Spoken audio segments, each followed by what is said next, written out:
being back on camera. I know. Yeah, I haven't been on camera in a while. What's up, C2 crew? We just got out of seeing Final Destination Bloodlines, and let me tell you, I now have a whole new set of trauma. So, thank you, franchise, I guess. Oh, Lord Jesus. Yeah, the franchise like, you welcome. Yeah, they were really like, you welcome. Like, we see you, and we are out here to get all y'all. Nobody is escaping today. Yeah, they heard people say 4 and 5 didn't do enough to traumatize them, so they came back with a vengeance. With a vengeance, yes. Made it so simple yet effective at the same time. With new characters and just being able to get a group. It's not like a separation thing, but it deals with like family base, and yeah, it's however you line up in lineage, it's your time. So yeah, it was crazy. Did you guys have any like favorite scenes that you enjoyed? oh yeah. There are a few. To be honest, the opening scene, the one that they showed in the trailers, I thought was like really well done. Okay. When you get to see it play out in the entire event, like it's such a weird thing, because whenever you're watching trailers and you're just like, they're showing me too much of the movie. Yeah. This one I was just like, hey, look. Like, you know there's gonna be more. It had your mind on like spiral where it's like, oh man, you can get taken out like this, and then it just keeps your like, it gets you all amped up, like your momentum and stuff, and you're just like, oh man, this is not how it's gonna go.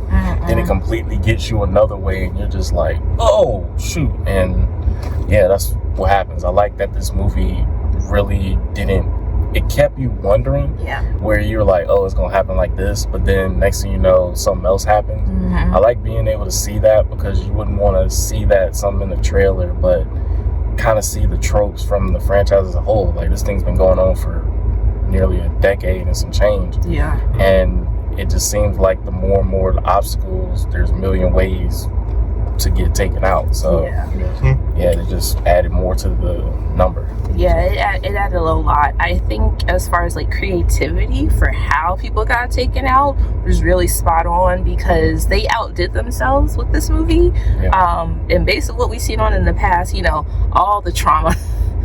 I still can't drive behind a truck with anything on it.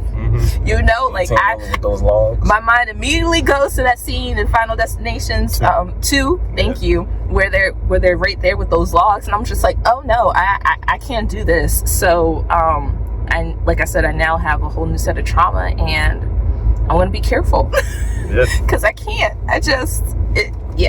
I like how the movie plays on that too, because it really plays on it. I think the writing for this is really good, because for it being the sixth in the franchise, it's almost like it's written in a way to speak to the people who have watched it all the way through. Yes. Because there are a lot of characters that you feel like you would be like, and then it's just like, oh well, hey, we get you too. Don't worry about that. Think you're smart. You think you smart? Nope. I see you. Yeah. So I did want to ask you guys though, if you were in the situation, how many deaths would it take for you to be convinced that it's actually happening? One, because how they died, how they freakishly died. Like, I know accidents happen, but like that the scene, way that it happened, that scene before they finally were like, oh snap, you know. The first death, they were just like, no, you crazy. The second death, they were like, oh, maybe you're still a little bit crazy. Not really sure. It took them three to get there.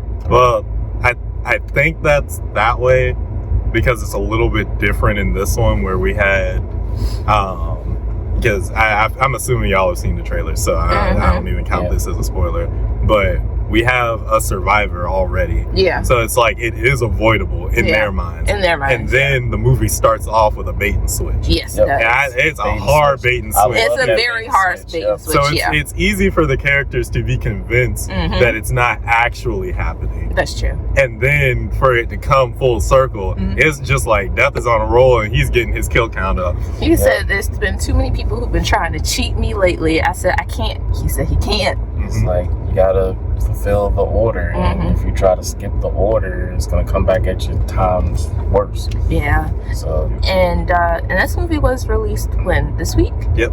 Yeah. Just came out. Came out yesterday. Yep. All right then. So I guess we won't do any spoilers. Yeah. We won't do any spoilers. We'll let you guys see the movie, decide. Let us know what your most traumatizing death scene was once you see the movie, because I have a few. Yeah.